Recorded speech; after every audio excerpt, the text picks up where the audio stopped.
กราบทักทายสวัสดีครับสวัสดีและสบายดีพ่อแม่พี่น้อง FC เบิร์ดสุขุสุขคนเด้อยินดีต้อนรับทุกคนเข้าสู่ช่อง YouTube ของ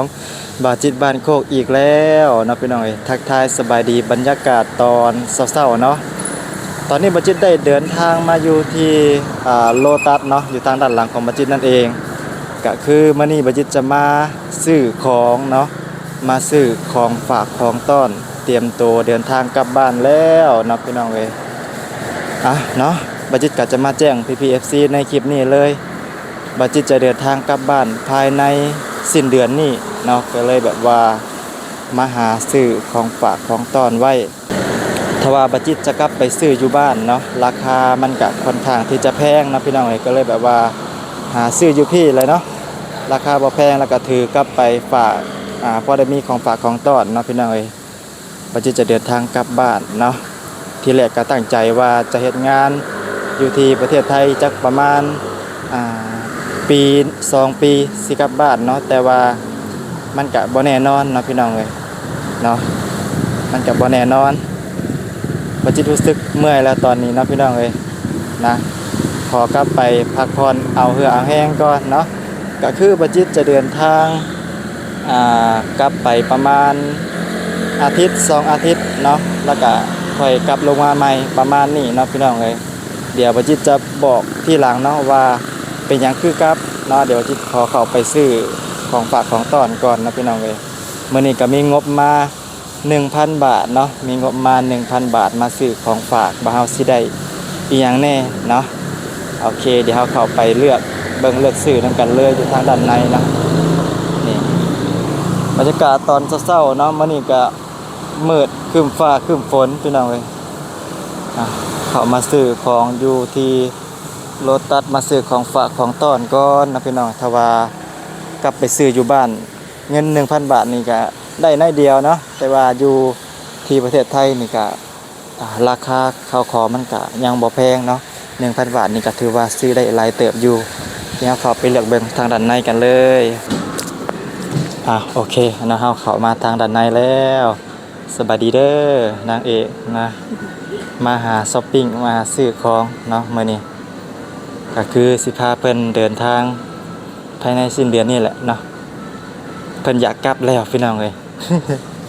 เพิ่นเมื่อยแล้วเพิ่นว่านางเอกเนาะก็เลยแบบว่าสิพาเพิ่นกลับซะเนาะกลับไปพักผ่อนพี่น้องเพื่อเอาแห้งแล้วก็ค่อยกลับมาใหม่เนาะมื้อนี้ก็มาหาเลือกซื้อของฝากของต้อนเนาะเฮาก็จะมาเลือกซื้อมาม่าเนาะพี่น้องถ้าว่ากลับไปซื้อของฝากอยู่บ้านนี้ราคามันก็โอ้โหค่อนข้างที่จะแพงเนาะพี่น้องเป็นขับจากไทยมาขายแม่นเนาะเอาของไทยมาขายอยู่พุ่นมันก็แบบว่ามันก็แพงเนาะเอาแบบเย็นตาโฟเอารสแซ่บๆเนาะเย็นตาโฟเนี่ยแซ่บต้มยำเนาะเอาต้มยำห่อหนึ่งต้มยำข้างล่างแซ่บบ่น้ำข้นก็ได้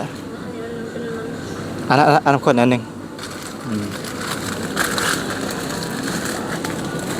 มีงบ 1,000 บาทเนาะพี่น้องมีงบ 1,000 บาท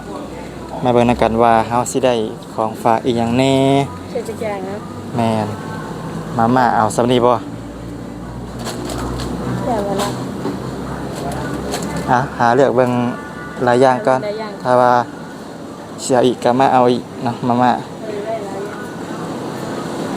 เอาขนมบ่เอาขนมเมื่อฝากเมื่อต้อนเอาขนมเมื่อฝากเมื่อต้อนเด็กน้อยอยู่บ้านเมื่อต้อนหลานเนาะ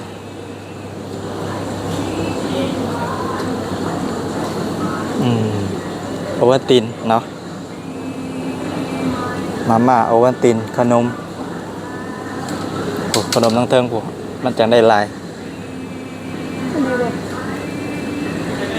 ได้แบ่งปันกันผู้เล็กผู้ละหน่อยเนาะได้ก่อนนะเอาโอวัลตินอันนึงแซ่บบ่เลือกเอาแต่ใดมันแซ่บ อยู่บ้านนี่บ่ค่อยได้กินได้พี่น้อง ว่าได้แซ่บ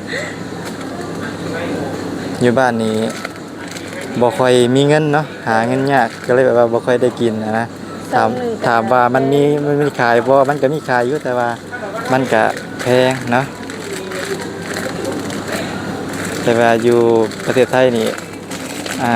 อยากกินหยังก็ได้กินเนาะราคามันก็พอซื้ออยู่เลือกเอาเลยแต่ว่าบ่ให้เกินงบ นี่คือสิเกิดนี่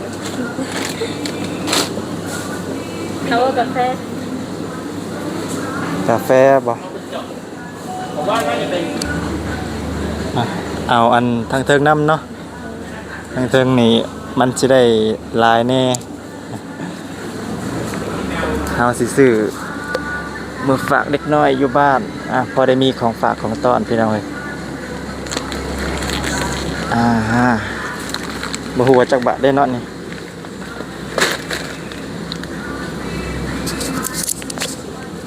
โอเคเดี๋ยวไปหาเลือกเบิ่งต่อกันเลยเนาะพี่น้องเอ้ย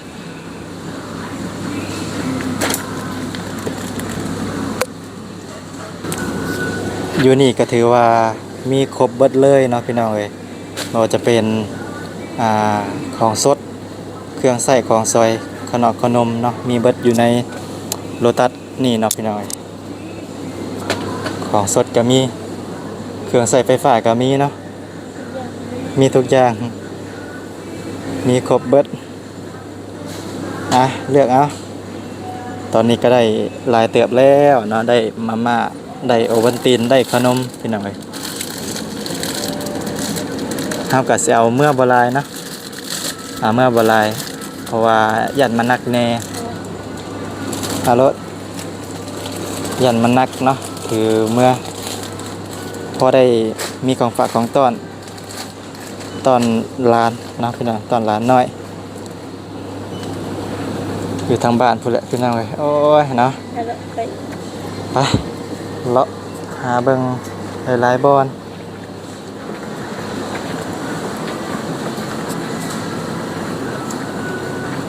นี่นะเครื่องใช้ไฟฟ้าเตากาต้มน้ำร้อนหม้อหุงข้าวต้นน้ำมัน ถ้าอยู่บ้านเฮานี่ซื้อหม้อหุงข้าวคือสิคักเนาะอยากได้เลยนะอยากได้พี่น้อง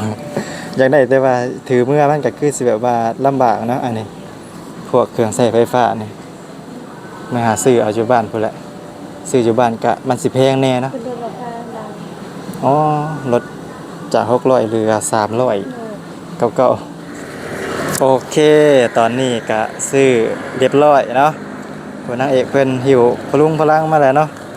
ได้หลายเติบหลายอย่างอยู่เบิดไปหลายเติบพี่น้องเอ้ยเนาะได้พวกมาม่าโอวัลตินได้ขนมนี่แหละเนาะได้เล็กน้อยพอได้พอได้มีของต้อนเพราะว่าบ่เมื่อตัวเปล่าค่ะนะสีเป็นมืดเนาะมืดฝนเนาะมื้อนี้มืดฝนคือจังฝนสิตกบรรยากาศดีโอเคไปเดี๋ยวเฮากลับไปจัดของอยู่ห้องพุ่นแหละบัดนี้เนาะแล้วก็สิแจ้งบอกพี่ FC เลยเนาะว่าไปยังบัจิตคือกลับไว้แท้เนาะพี่น้องเอ้ยนะบัจิตก็หวังว่า FC สิเข้าใจเนาะเดี๋ยวจะไปพุ่นแหละไปจัดแจงอยู่ห้องเนาะจัดของอยู่ห้องมื้อนี้ก็มีรถ รถเบนซ์นะพี่น้องเอ้ยนี่รถเบนซ์รถส่วนตัวบัจิตซื้อ 1,000 กว่าบาทเนาะพอได้ขี่ไปเดี๋ยวเฮาเดินทางไปพ้อกันอยู่ห้องเด้อโอเคเนาะพี่น้องเอ้ยตัดภาพมาบัดที่นี่บัจิตก็ได้เดินทางมาฮอดห้องเป็นที่เรียบร้อยแล้วเนาะตอนนี้ก็กำลังจัดแจงเครื่องอยู่เนาะจัดแจงเครื่องของฝากของต้อนเฮามาเบิ่งนำกันว่าสิมีอีหยังแน่เนาะได้มาม่าเนาะได้มาม่า2ห่อน้อยประมาณนี้เลยเนาะพี่น้องเอ้ยรสต้มยำเนาะกับเย็นตาโฟได้มาม่า2ห่อน้อยได้ไมโลพี่น้องเอ้ยไมโลกับโอวัลตินเนาะ แล้วก็มีขนมเนาะขนมเอาเมื่อฝากผู้ละเล็กผู้ละหน่อยเนาะเมื่อฝากเมื่อต้อนผู้ละก้อน2ก้อนปันกันกิน ก็มีขนมกุ๊กกิ๊กเล็กๆน้อยๆเนาะนี่ขนมกินเล่นเอาเมื่อฝากหลานเมื่อต้อนหลานมีสาหร่ายน้ำเนาะของฝากของต้อนเฮากะมีประมาณนี้เนาะพี่น้องเอ้ยรวมทั้งเบิดนี่กะ600กว่าบาทเนาะ600กว่าบาทถ้าว่าสิมาซื้ออยู่บ้านเนาะซ้ำนี่เนาะพี่น้องข้าวของซ้ำนี่นะบ่จิตคิดว่าเบิดไปแล้ว1,000 กว่าบาทเนาะเพราะว่าของอยู่บ้านเฮานี่แพงเนาะพี่น้องเอ้ยแพงเบิดทุกสิ่งทุกอย่างเนาะบ่ว่าจะเป็นของใช้ของซอยเนาะแพงซื้ออยู่ไทยนี่ใครแน่เนาะถึกแน่เนาะพี่น้องเอ้ยก็เป็นประมาณนี้เนาะที่แรกว่าสิซื้อเบิด 1,000 บาทพุ่นแหละเนาะพี่น้องแต่ว่าคิดไปคิดมามันคือสิลำบากเฮาแท้เนาะหิวของเมื่อไหร่มันสิพลุงพลังมันสิยากนะพี่น้องเอ้ยก็เลยแบบว่าเอาซำนี้แหละพอได้มีแนวฝากแนวต้อนเนาะเนาะพี่น้อง FC ก็คือสิอยากฮู้แล้วก็สงสัยเนาะว่าเป็นหยังบ่จิตคือสิกลับบ้านไวแท้เนาะกลับบ้านไว้แท้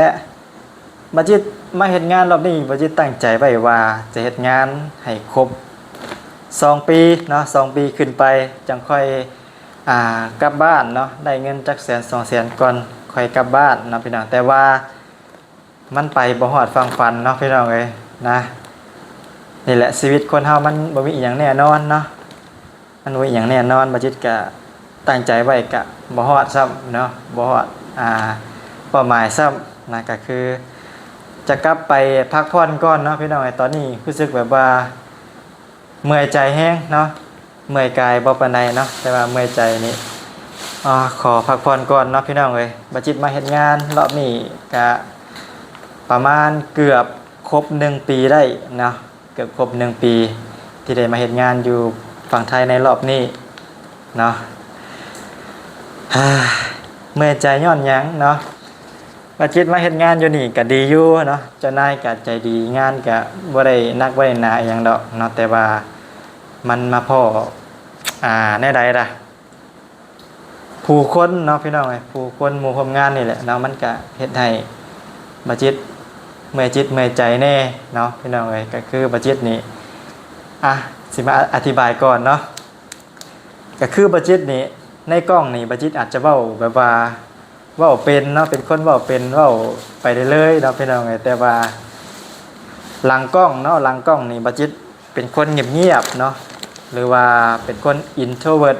ที่เพิ่นเว้าอะไรเนาะพี่น้องเอ้ยเป็นคนโลกส่วนตัวสูงบ่ค่อยเว้าบ่ค่อยปะเนาะคือบ่จิตนี่เป็นคนที่เข้ากับผู้คนได้ยากเนาะย้อนว่าบ่มักปากบ่มักเว้านี่เนาะพี่น้องเอ้ยก็คืออาจจะเฮ็ดให้ผิดใจหมู่ร่วมงานเนาะก็เป็นไปได้เนาะเพิ่นก็แน่ไรล่ะโอ้เมื่อยหลายเนาะพี่น้องบ่จักสิว่าจังได๋บ่จิตก็ได้นั่นแหละเนาะเอาเป็นว่าประมาณนี้เนาะมันเมื่อยใจกับคนเนาะก็เลยแบบว่าจะขอกลับไปพักผ่อนอยู่บ้านก่อนพี่น้องเอ้ยเนาะบ่มีบ่อนใดที่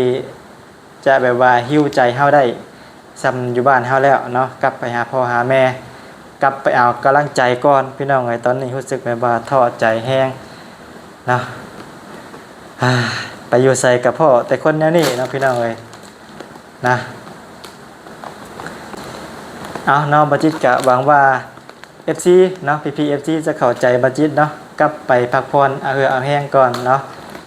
บัจิตตั้งใจว่าจะกลับไปพักผ่อนอยู่บ้านประมาณ1 อาทิตย์2 อาทิตย์ประมาณนี้เนาะเราก็ค่อยกลับมาสู่เวียกสู่งานใหม่เนาะพี่น้องเอ้ยก็คือตอนนี้มันเมื่อยเนาะเมื่อยจิตเมื่อยใจนี่แหละเพิ่นว่าครับที่อยู่ได้ครับใจอยู่ยากเนาะกลับไปพักผ่อนเนาะประมาณ2 อาทิตย์แล้วก็ค่อยกลับมาสู่เวียกสู่งานใหม่เนาะถ้าว่าจะกลับไปอยู่บ้านเลยเนาะพี่น้องกลับไปเฮ็ดไร่เฮ็ดนาก็นั่นแหละเราจักสิเอาเงินใส่เนาะมันก็ต้องได้กลับมาอยู่แล้วเนาะถ้าว่าพ่องานดีหมู่ร่วมงานดีเจ้านายดีนี่บัจิตคิดว่าน่าจะได้อยู่ได้โดนๆอยู่เนาะพี่น้องเอ้ยนะก็หวังว่าทุกคนนำไป PFG จะเข้าใจบัจิตเด้อเนาะก็จะได้เดินทางกลับภายในสิ้นเดือนนี้เลยเนาะพี่น้องเอ้ย ก็จังใดก็ฝากเป็นกำลังใจให้บัดจิตในเด้อนะฝากกดไลค์กดแชร์กดติดตามและที่สำคัญก็ฝากเบิ่งโฆษณาให้บัดจิตในเด้อเพื่อจะได้มีกำลังใจในการสู่ชีวิตต่อไปนั่นเองเนาะโอเคสำหรับคลิปนี้ก็แสดงขอตัวคำว่าสบายดีขอตัวลาไปก่อนเด้อนะพี่น้องขอตัวจัดเครื่องจัดของแล้วก็ไปเฮ็ดงานก่อนเนาะพี่น้องยังเหลือเวลาอีกประมาณ 6-7 มื้อเนาะก็จะได้เดินทางกลับบ้านเฮานะโอเคบ๊ายบายคลิปนี้ก็บ่มีหยังหลายพี่น้องมาซื้อเครื่องซื้อของเนาะของฝากของต้อนบ๊ายบาย